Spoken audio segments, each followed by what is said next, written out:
এই মুহূৰ্তত জনাইছো হাইস্কুল শিক্ষান্ত পৰীক্ষাৰ ফলাফল ঘোষণা ৰাজ্যৰ ভিতৰত দ্বিতীয় স্থান সপ্তৰ্ষ বৰদলৈ অসম জাতীয় বিদ্যালয়ৰ ছাত্ৰ সপ্তৰ্ষ বৰদলৈ 98.33% নম্বৰ লাভ সৰ্বমুঠ 590 নম্বৰ লাভ গুৱাহাটীৰ মঠঘৰীয়াৰ বাসিন্দা সপ্তৰ্ষ বৰদলৈ সপ্তৰ্ষৰ সফলতাত অধ্যক্ষ ঘনশ্যাম মেধিৰ কৃতজ্ঞতা প্ৰকাশ পুনৰ জনাইছো হাইস্কুল শিক্ষান্ত পৰীক্ষাৰ ফলাফল ঘোষণা ৰাজ্যৰ ভিতৰত দ্বিতীয় স্থান সপ্তৰ্ষ বৰদলৈ অসম জাতীয় বিদ্যালয়ৰ ছাত্ৰ সপ্তৰ্ষ বৰদলৈ 98.33% নম্বৰ লাভ সৰ্বমুঠ 590 নম্বৰ লাভ গুৱাহাটীৰ মঠঘৰীয়াৰ বাসিন্দা সপ্তৰ্ষ বৰদলৈ সপ্তৰ্ষৰ সফলতাত অধ্যক্ষ ঘনশ্যাম মেধিৰ কৃতজ্ঞতা প্ৰকাশ অৱতীৰ্ণ হৈছিল 138 শিক্ষাৰ্থী আমাৰ পৰীক্ষা দিছিল আৰু এতিয়ালৈকে আমাৰ বাকি ডিটেইলছ ৰিজাল্ট আমি পোৱাই নাই অলপ পিছতে আমি জনাব পাৰিম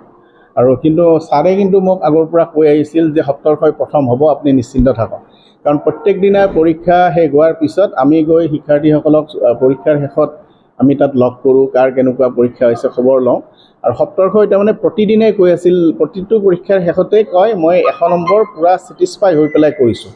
মানে মই 100 নম্বৰ পুৰা কৰি আহিছোঁ আৰু মই পুৰা ছেটিছফাইড গতিকে তাৰ প্ৰত্যেক দিনাৰ 6খন পেপাৰৰ 6 দিনৰ কথাখিনিয়ে ছাৰে কিন্তু কৈছিল যে সপ্তৰ্ষই প্ৰথম হ'ব আপুনি নিশ্চিন্ত থাকক মই তথাপি আৰু প্ৰথম হোৱা কথাটো ধৰক আৰু বহুত চকা ল'ৰা থাকে বিভিন্ন কথা থাকে মই সিটো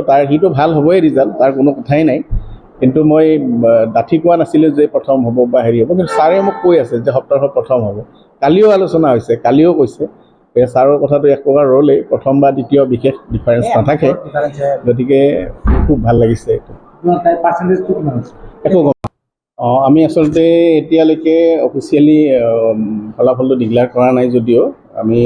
আপোনালোকৰ পৰাই আমি জানিব পাৰিলোঁ যে আমাৰ বিদ্যালয়ৰ শিক্ষাৰ্থী এগৰাকী তেওঁ দ্বিতীয় স্থান পাইছে ৰাজ্যখনৰ ভিতৰতে তেওঁ সপ্তৰ্ষ বৰদলৈ গতিকে আমি সঁচাকৈয়ে এইটো আমাৰ কাৰণে খুব উৎসাহজনক আমাৰ খুব আমি উৎসাহ পাইছোঁ এই কথাটোৰ কাৰণে এনেই ধৰক যোৱা বছৰৰ পৰা হাইস্কুল শিক্ষান্তত স্থান ঘোষণা নকৰা সিদ্ধান্ত এটা লৈছে আৰু মাত্ৰ 3গৰাকী শিক্ষাৰ্থী শীৰ্ষ 3গৰাকী শিক্ষাৰ্থীত তেখেতসকলে নাম ঘোষণা কৰে আৰু এইবাৰ সেই শীৰ্ষ 3গৰাকীৰ ভিতৰত দ্বিতীয় স্থানত আমাৰ বিদ্যালয়ৰ শিক্ষাৰ্থী সপ্তৰ্ষ বৰদলৈ আহিছে এইটো আমাৰ কাৰণে খুব গৌৰৱৰ কথা আৰু আমাৰ কাৰণে এইটো এটা উৎসাহজনক কথা আমি খুব উৎসাহিত হৈছোঁ আৰু আমি সাহস পাইছোঁ আৰু ভৱিষ্যতলৈ ভালকৈ কাম কৰাৰ কাৰণে এনেই আমাৰ আগৰ হিচাপত আমি আজিও আলোচনা কৰিছিলোঁ আমাৰ শৈক্ষিক বিষয়া গোস্বামী ছাৰৰ লগত যে আমাৰ এনেই 4-5জন মানে স্থান পাব লগা সেই একে লেভেলৰ একে ৰেংকৰ ল'ৰা ছোৱালী আছিল সপ্তৰ্ষৰ একে লেভেলৰ আগৰ ৰিজাল্টবিলাকৰ পৰা কৈছোঁ গতিকে তেনেকুৱা ৰিজাল্ট আছিল আৰু যদি স্থান থাকিলেহেঁতেন তেতিয়া হয়তো 4-5জনে স্থান পালেহেঁতেন একে লেভেলৰ খুব ভাল লাগিছে ধন্যবাদ মই খুব আনন্দিত হৈছোঁ আজিৰ এই ফলাফলটোক লৈ প্ৰকৃততে এয়া শিক্ষক শিক্ষয়িত্ৰী আৰু গুৰুজন আৰু পিতৃ মাতৃৰ সন্মিলিত প্ৰচেষ্টাৰ ফল প্ৰকৃততে নিয়মিত অধ্যয়ন কৰিলে এয়া সম্ভৱ হয় আৰু নিয়মিত অধ্যয়নৰ লগতে এটা কথা অত্যন্ত গুৰুত্বপূৰ্ণ যে চেলেঞ্জিং যিটো মনোভাৱ সেই মনোভাৱটো নিজৰ মাজত গঢ়ি তুলিব লাগে যে মই পাৰিমেই কোনো কাৰণত মই হাৰিব নোৱাৰো আৰু মানুহে যেতিয়া হাৰে ন তেতিয়া কেতিয়াও নিৰাশ হ'ব নালাগে কাৰণ যেতিয়া মানুহে হাৰে তেতিয়া মানুহে বেছি শিকে জয়লাভ কৰাতকৈ মানুহে বেছি শিকে গতিকে মই হাৰি বহি দিছোঁ জীৱনত সেইকাৰণে মই হাৰাক সদায় জীৱনত আগস্থান দিব খোজো আপুনি হাৰিছো বুলি যিটো কথা উল্লেখ কৰিছে আপুনি কেনেকুৱা ধৰণৰ বিষয়বস্তুবিলাকত হাৰিছে হয় মানে যেতিয়া শ্ৰেণী কোঠাত পৰীক্ষা কিছুমান হয় তেতিয়া হয়তো কেতিয়াবা মই বহুত কম মাৰ্কছ পাই যাওঁ তেতিয়া মই ভাবো যে পিতৃ মাতৃ ইমান কষ্ট কৰি পঢ়াইছে গতিকে মই যদি কম নম্বৰ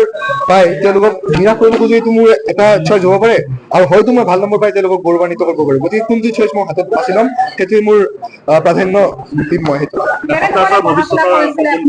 হয় মই ভৱিষ্যতে এজন সুনাগৰিক হৈ এগৰাকী সুচিকিৎসক হ'ব বিচাৰো পঢ়াৰ অন্যান্য মই কাৰাতে খেলো কাৰাতে মই অলৰেডি ব্লেক বেল্ট পাইছো লগতে মই তবলা বজাওঁ আৰু কেতিয়াবা নাটক কৰো নাই গান নাগাওঁ মই তবলা বজাওঁ ভাল লাগিছে বহুতেই ভাল লাগিছে বহুত সুখী আমি আজি সৰুৰ পৰা তাৰ